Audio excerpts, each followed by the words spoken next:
ఈ దేహం నీదే, కానీ దానిపై నీకు హక్కు లేదు. ఈ దేశం నీదే, కానీ ఈ భూమి నీది కాదు. నీ శరీరాన్ని నువ్వు సొంతం చేసుకునేందుకు నీ చర్మపు రంగే అడ్డు. జాతి వివక్ష తీవ్రంగా ఉన్న కాలంలో దక్షిణాఫ్రికాలో నల్ల జాతీయుల దుస్థితిని చెప్పే మాటలివి. ఆసియా నుంచి సరుకులు తీసుకెళ్లే యూరప్ వాణిజ్య నౌకల విశ్రాంతి కేంద్రంగా ఉండేది.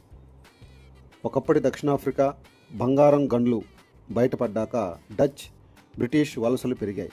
క్రమక్రమంగా వారు దేశాన్ని అధికారాన్ని హస్తగతం చేసుకున్నారు.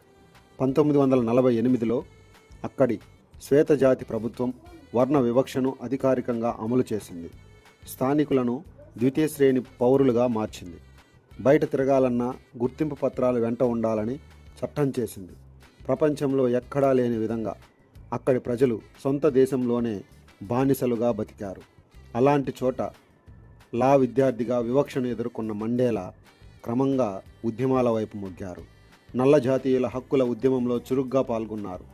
మహాత్మా గాంధీ స్ఫూర్తితో అహింసా మార్గాన్ని ఎంచుకున్నారు. ఆఫ్రికన్ నేషనల్ కాంగ్రెస్ పార్టీలో కీలక నేతగా ఎదిగారు. ఆయనను అడ్డుకునేందుకు శ్వేతజాతి ప్రభుత్వం నిరంకుశంగా వ్యవహరించింది. గృహ నిర్బంధాలు, అరెస్టులు చేసింది. అంతటితో సంతృప్తి చెందక 1963లో అరెస్టు చేసి అట్లాంటిక్ మహాసముద్రంలోని దీవులకు తరలించింది. 1990 దాకా, అంటే 27 సంవత్సరాలు మండేలా జైలులో మగ్గిపోయారు. ఉద్యమాన్ని విడిచిపెడితే విడుదల చేస్తామని ప్రభుత్వం ఎన్నిసార్లు చెప్పినా ఆయన అంగీకరించలేదు. ప్రభుత్వ ఆంక్షలు సృష్టించిన ఇబ్బందులు, జైల్లో చదివిన పుస్తకాలు ఆయనను మరింత గొప్ప నేతగా మలిచాయి.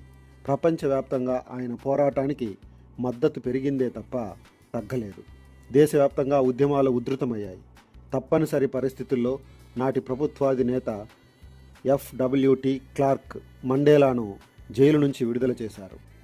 అనంతరం ఏర్పాటైన తాత్కాలిక ప్రభుత్వంలో మండేలా కీలక పాత్ర పోషించారు.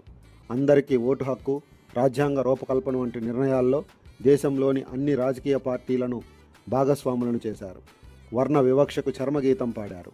ఆయన చేసిన సేవలకు గాను 1993లో ఎఫ్డబ్ల్యూడి క్లార్క్తో కలిసి నోబెల్ శాంతి బహుమతి అందుకున్నారు. 1994 ఎన్నికల్లో విజయం సాధించి ప్రజాస్వామికంగా ఎన్నికైన తొలి నల్లజాతి అధ్యక్షుడయ్యారు. 1999లో క్రియాశీల రాజకీయాల నుంచి తప్పుకున్న మండేలా విశ్రాంత జీవితం గడుపుతూ 2013 డిసెంబర్ 5న కన్నుమూశారు. మండేలా ఆదర్శాలను, సేవలను గుర్తు చేసుకునేందుకు 2009లో ఐక్యరాజ్య సమితి ఆయన పుట్టిన రోజైన జూలై 18ని మండేలా డేగా ప్రకటించింది. నేను పైనుంచి ఊడిపడ్డ దైవదూతను కాను, మామూలు మనిషిని. అసాధారణ పరిస్థితులే నన్ను నాయకుణ్ణి చేశాయి అని వినమ్రంగా ప్రకటించిన మండేలా ఎందరికో స్ఫూర్తి ప్రదాత.